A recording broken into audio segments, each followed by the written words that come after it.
taken in the first place. So today it is going to be an interesting session. Hope everybody saw the video, first place and second place, so that you can relate. If you have not seen the video, if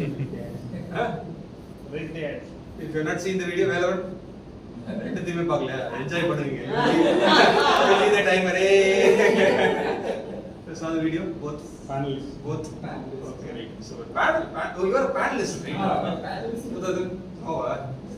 You go and watch Swipe after the discussion. You will be, I'm sure, right after even before starting the bike, you will take the YouTube and watch that and leave. That is the kind of inputs you are going to receive. To moderate that panel, somebody I asked him, I really love this guy. Okay. For a lot of things, the energy he carries, the way he speaks to people, so I really love it. And when I asked him, what is it you like in Toastmaster, he mentioned people. Inspiration from people. That is the reason for me to get up early in the morning, drive 50 kilometers and reach the venue for the Coming to what is that you don't like about Toastmaster? Satish. Maybe I'll put the wording because of the leadership role, the authority which is misused by Toastmasters, you did not like.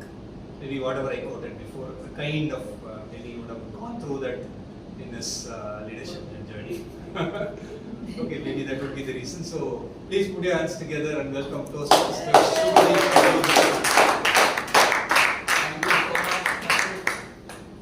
much. Can we have chair for the panelists? It's sofa. Okay, why? Yeah, sofa. Thank you so much. No chair for moderator. Or white chair. Okay, while we are doing this, a quick introduction to the panelists, and then I'll give a brief about what we are going to do. Something has been already defined. So we had planned for 4 panelists, but unfortunately our past district director, her daughter is not doing well, that's why she couldn't join us. However, we have 3 eminent panelists for today. The first and foremost is distinguished Toastmaster Sundaraman sir. He's one of the most experienced, not just from a Toastmasters perspective, but I think from every perspective. Whatever he does in Toastmasters, whatever he does outside Toastmasters, in his personal life, I think all of us follow him ardently and try to learn those nuances from him. So big round of applause for our first panelist.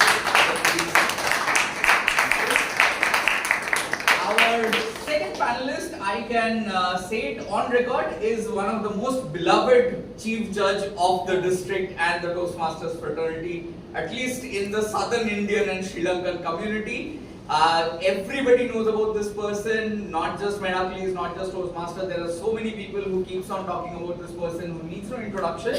Distinguished Toastmaster Vijay Lakshmi. And our third panelist is one of the upcoming evaluators, enthusiastic evaluators who never ever gives up an opportunity to learn from the others and who will always be open for inputs. And I'm really looking forward to how she has dissected this world champion speeches. Please welcome our third panelist, Toastmaster Priya. Thank you. So what we are going to do today is what Karthik has already introduced about. How many of you have seen the world champion of public speaking speech? The champion speech? Yes? No? Yes. Okay. Second speech? Yes? Okay. So for those of you who have not seen, the world champion of art do not know for the new Toastmasters as well. So what happens is the international speech contest starts at the club level. It goes to the area, then to the division, then to the district. And then there is a worldwide competition. Like the winners from each district compete against each other. And there is one champion that is selected at the end of the day, right? At the end of the season. This year, the champion, the contest that had just concluded, the champion was Jocelyn Tyson, right? A lady. And the second place winner was Nisha Shivram. Now what we are going to do today is we are not just going to dissect the speeches, but we are going to focus more on the second place speech and see that what Nisha should have done better to have been placed in the first position? What could have been done? And maybe we will try to learn something from that as well. So, the two speeches, as the panelists have already reviewed it, the two speeches, the speech that was the winning speech had the title called Have You Been There? And the speech was about she participating in a triathlon and what was the learning from that. Yeah. Whereas the second place speech by Nisha was a simple speech called Swipe. And her speech was about an airport experience and how she gave a credit card to a lady and what she took away from that. I'm not going to reveal more than this, I'll leave that for the panelists to discuss. So my first question is, when we are talking about this, we are talking about contest, right? And we are going to talk from that perspective itself. Let's go with the visual aspects first, right? What we see, rather than dissecting the speech itself first.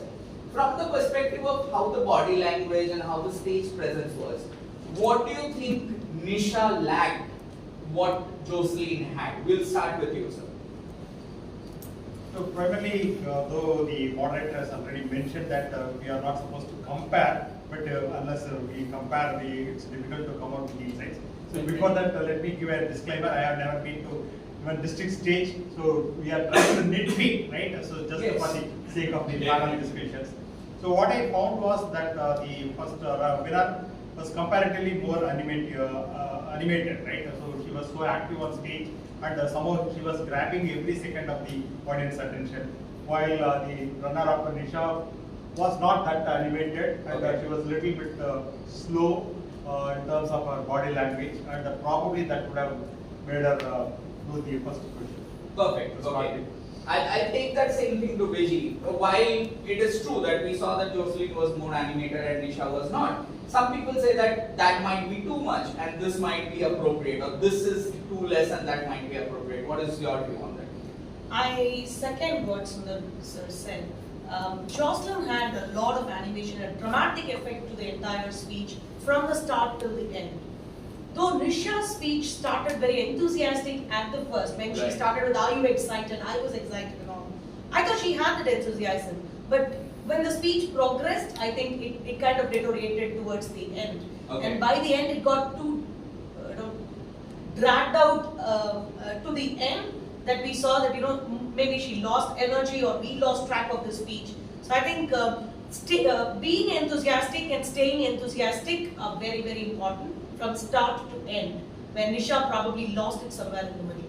Very true. And coming from the same point as you mentioned, energy. Priya, do you think that is the reason the energy translated to the judges more in case of Jocelyn than in Nisha? I do 100% agree with what she said. The kind of energy was the winner had was quite different when compared to the second place winner, Right. Nisha.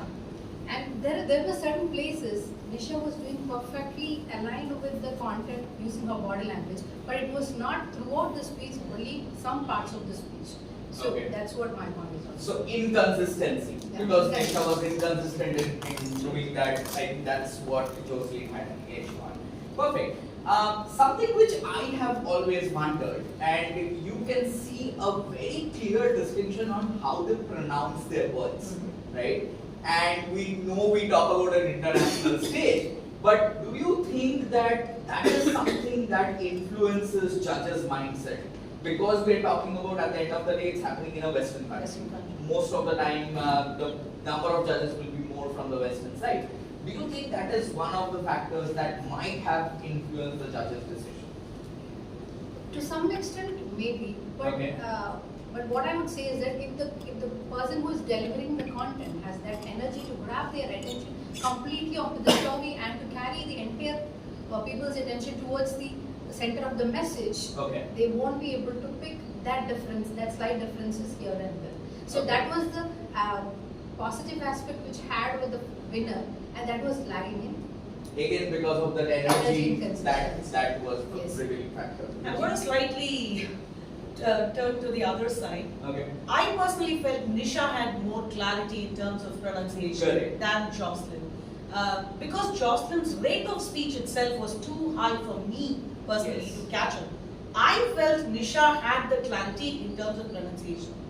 When it comes to the accent and the diction is when Jocelyn should have scored a bit more than Nisha. Right. But in terms of clarity, I would give it to Nisha. Okay. Interesting. Yeah. So So instead of pronunciation, I would like to talk about the articulation. So most of the time the district podium finishers, they tend to use the repeat phrase. So like Dhananjaya said, right? Same way, people use repeat phrase in their speeches, and people call it as an anchor phrase or something like that. So when you see the Jocelyn's speech, she was saying, "Have you been there?" So that was quite natural. So it was not force-fitted. Whereas this repeat phrase of Nisha, why it looked little artificial for me. Probably some judges would have felt the same like me. Okay, that's an interesting point, and I'll come to the repeat phrase perspective as well. But having talked about this diction, having talked about the way the articulation happens and all of that, this is something which I have wondered, and I know I've discussed this with Karthik briefly as well. Do you think that based on how the winners are selected or how the judges give marks to the winner, is there a cultural influence towards it? For example, I'll just explain my question a little bit. For example, Vijay, you said that I was able to relate to Nisha's speech more because her rate of speech was a little slower. Western people usually talk a little faster, they would have related to Jocelyn more. So from those angles, and be it from a story perspective and all of that, do you think cultural influence plays an important role in how judges get influenced or how judges see the speech? This time I'll start with you. Yes, usually for all the championship speeches, but in this year's winning championship speech, I don't see that much because let's take Aaron Beverly's speech for example. Right. That's a culturally inclusive speech, I would rather say. He came in the northern outfit of India, and then he was talking about a wedding that happened in India, and he is not an Indian, right? And that is a much culturally inclusive speech from Aaron, which influenced everyone who is not a part of India. But this speech from Jocelyn and from Nisha, I don't see there is any cultural influence as such, or in terms of their speech, in terms of their message, or in terms of their outfit as such. That did not play a major role to me personally. I felt it was all pretty neutral. If Jocelyn had won, it was purely on the credits of her message or other attributes other than culture. And Nisha would have lacked Nisha would have those lacked. attributes. Okay. Sundar sir. So probably actually most of the international speeches, the script is used to be simple, right? So people take a simple anecdote and then the way they structure the speech and how they deliver. So those things matter. So otherwise the content seems to be original. In Nisha's speech, somehow I found that there was a lack of believability, right? So for example, when she was in Hidroi airport, some stranger was asking for the credit card, and she was little hesitant, and then she handed over the credit card. And I don't think anyone would do that, right? So even an Indian or anyone would do that. So for a Western audience, probably they would have felt that this is made up story, right? Number one. Number two, she was also keeping on saying that she swiped the card for charger. Then she swiped the card for the perfume for her boss. So I don't know. So normally in one stall there will be one counter where you will have a chance to swipe it. So has she gone to different stalls and swiped in every stall? So probably these kind of questions would have gone into the minds of the judges, and they would have felt that this whole story itself is a made up story kind of thing. Whereas the winner, she was talking about her personal experience, which seemed to be believable and then authentic kind of story. Okay, interesting. I'll come to that believability factor as well. What are your views on the cultural aspects? So some point I felt like what he said, that believability factor was actually projecting when she was not able to use the power of three in the things what she did. Like say for example in a particular place where she was telling how she helped the lady who was carrying the baby. And the second point was all about the old lady immigration where she was helping her with some kind of work and all. But she was actually lagging for the power of three, the third point where she actually helped. So it was like, to the sake of telling people, she picked the two things and just delivered. So that factor, again, I was able to connect with. You were able to connect with that. Okay. So I think this is again something even I have noticed, that we, especially I have seen people always talk about power of three. I'm just making that point. And we have, many a times I've seen people say that, no, I have to have three stories in my speech. I think that's also somewhere it influences how we look at speeches, right? Okay, with that, let's get a little deeper into the speech itself, and we talked about the storyline and the believability of the storyline itself. Let's come to the structuring. What do you think Nisha could have structured it better? Even let's say it was a real incident, how she could have structured it better so that it would have come out as a more genuine or a believable story. So I think in the later part of the story, I think Nisha started giving yarn, right? So Okay. it was almost like a WhatsApp story, right? WhatsApp stories are always inspirational, but we never follow it. So immediately we swipe it. So probably she could have tried to put a little bit of authenticity in there. For example, so if someone was asking for the credit card, a little bit of hesitance, so probably she could have taken, I don't know what order these people have spoken, probably taking cue from Jocelyn's speech. So one mind was saying that should I have to give the card to her, or the other mind no. So this kind of war was going on. So probably she could have done that so that it looked natural, and then finally come to the conclusion. Otherwise, almost the last 2 minutes it was more like a yarn force-fed. Okay. I had written the exact same point. 6:35 she should have stopped. She should have stopped at 6:35. There is a saying that in sales, stop when your audience are already sold. Yeah. Right? So she had the audience. We were for her. We were like, yes, you're right. She should have stopped there. Just like Sundar sir said. After 6:35, she's trying to justify the story again. Right. Like this world is a better place when we start to believe, and all that yarn goes until 7:30, almost to 7:30. If she had avoided that yarn and stopped right there and swiped for one last time, I think the impactful closure should have gotten her close to the winning point. Okay, Exactly. interesting. Priya? So what when they were telling about the closing parts, I would like to take at the beginning where she exactly started. So certain points when she wanted to give a clarity to the audience, say for example that long layovers. So she was rightly explaining long layovers. It was well said. But when she was telling the point of tiny, again she was telling tiny. So it was like a lot of clarity. Audience don't need that much of clarity in the words what she is trying to express. And every time she was, I felt that she was dragging the content to reach the time limit or something. And in between that particular moment, she was thinking. That is what I understood. Okay.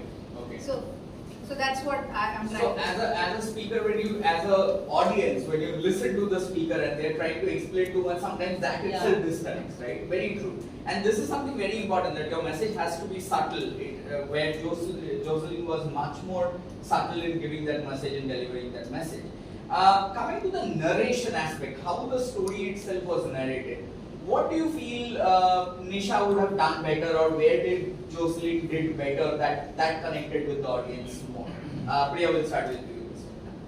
So what I felt in terms of narration is that when I watched the winners, I watched winner's speech only once.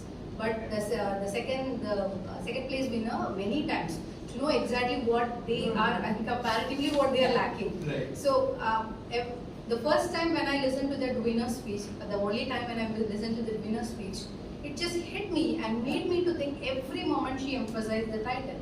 But when it comes to the second speaker, the second place winner, she never made me to think.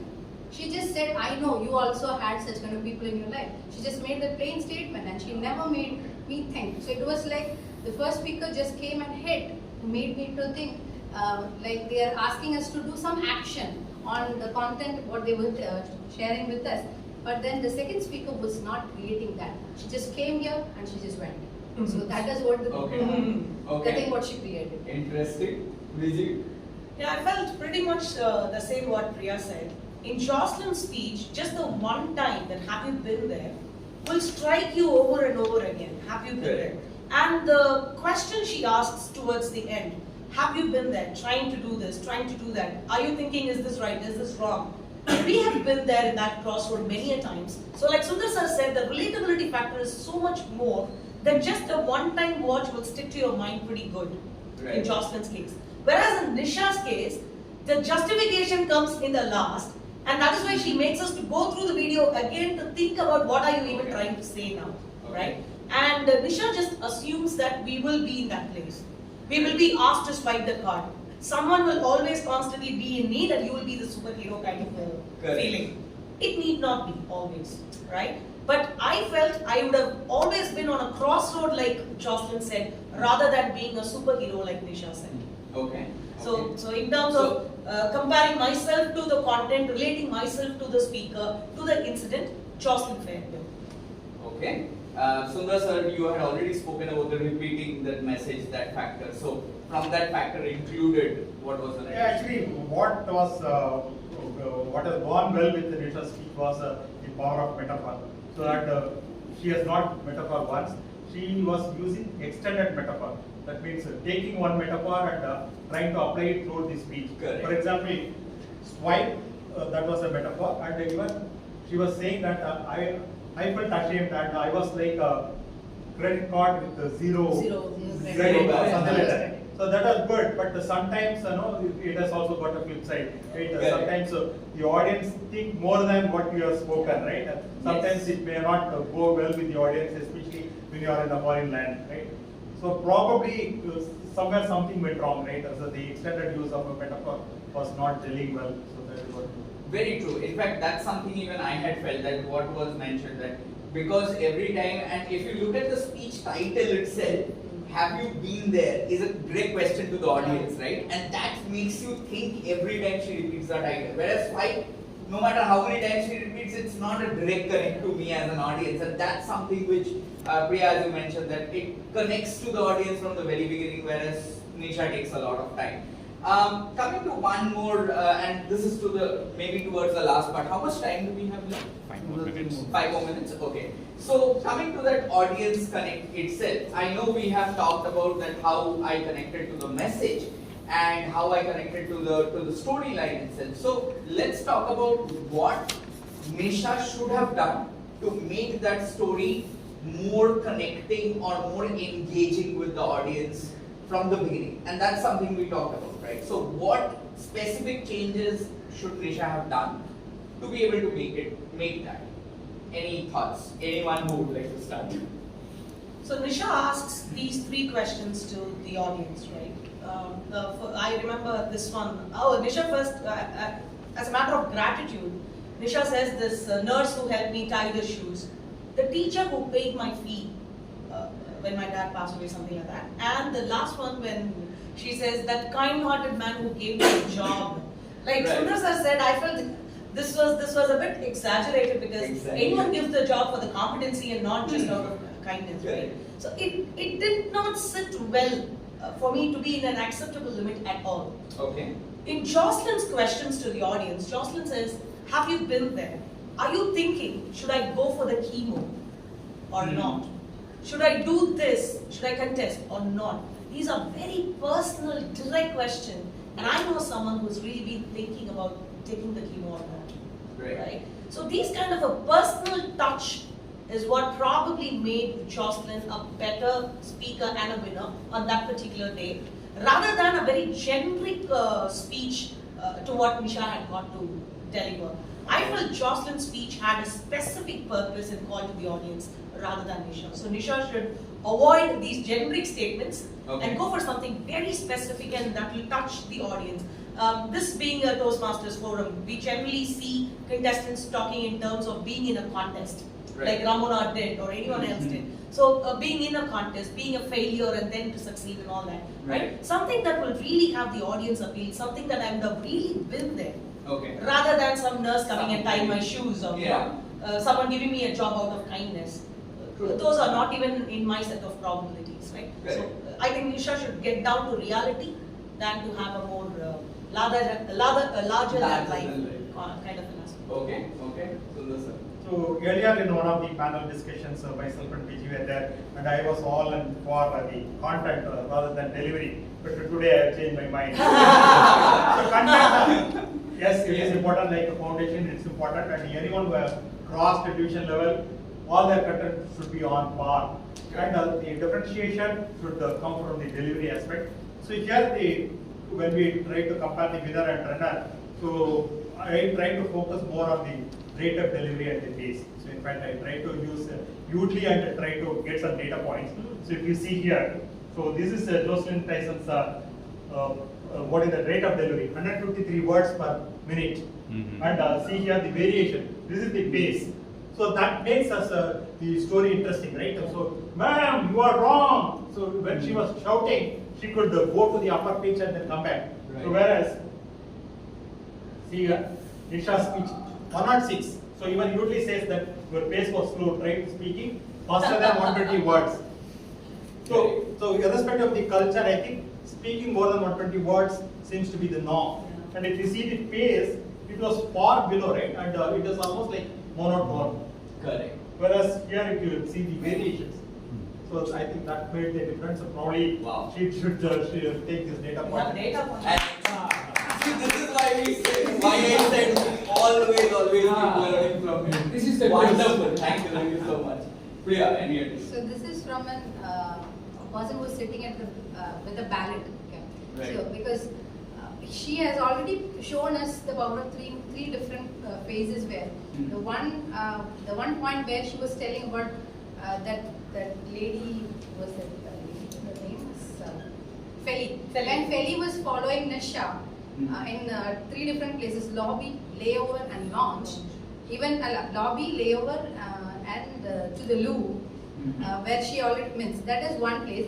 The last at the conclusion, she was mentioning about the card issued by the Bank of Humanity, Yeah. the card accepted by everybody, Everyone. the card with enough credit. She already showed us as a judge. When I'm seeing it, it is wow that power of 3 has been used here. But she has limited her power of 3 when she was explaining what she exactly did, like I already mentioned. Right. So she knows the power of 3 works, and she stopped at the point where exactly she has to tell what she did. That was my expectation as a judge, and she didn't meet to that point. That is one thing. And many places her body language was, so I would like to comment on the positive aspect. Body language were intact when she had the expression when she mentioned about that $175. She released her breath of air at that particular point. And again, when she was explaining about where the Feli stood, and all those places, it was intact according to me. And the one thing, again, every time it strikes to me is that beginning, she was like dragging a lot. Okay. That was the one point I felt the winner has taken that edge with that high energy, that high spirit, that high connect at the beginning itself. So that's it. Perfect. Okay, so we have consistency, we have the rate of speech, the variation as it showed, that definitely plays a very important role. And instead of using larger than life examples, use examples which are more connected to the audience. And most of all, don't drag it. Try to use the power of 3, but as limited as it is. And I think that could have or would have put Nisha on the first place. In the best interest of time, we'll conclude the discussion here. Thank you so much, panelists, and I hope with that many of our contestants for this year will also take a feedback and give their speeches as well. Thank you so much.